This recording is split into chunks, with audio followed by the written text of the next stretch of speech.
In the next 60 seconds, I'll show you how quick and easy it is to sync your bank transactions to Notion, Google Sheets, and Airtable using Finicom. First, on Finicom.com, we'll click Login here.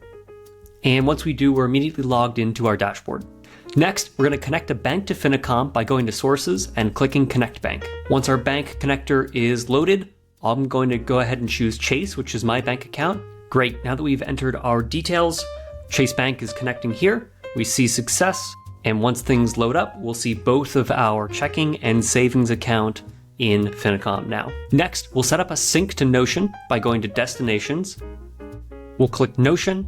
We'll choose our workspace. We'll name this whatever we want. We'll choose our checking account, and we'll choose our demo database. This is creating that destination. This is immediately kicking off that sync in real time of our bank transaction data to Notion. Now, let's do Google Sheets and Airtable too. I'll choose my Google account. I'll choose my savings account this time.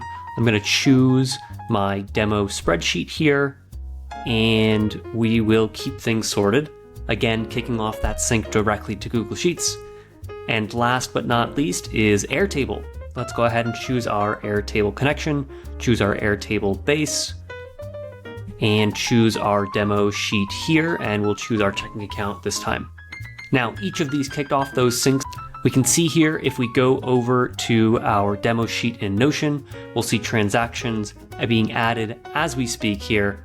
All of our bank history up to 2 years is loaded in. Same thing for our Google Sheet. We have all of our data being loaded in here, all of our transaction details, how much the amounts were, and finally in Airtable 2, we can see all of our transaction information being loaded in as we speak. So overall, Finicom powers finances in the tools you're already using. If you're interested, sign up at Finicom.com.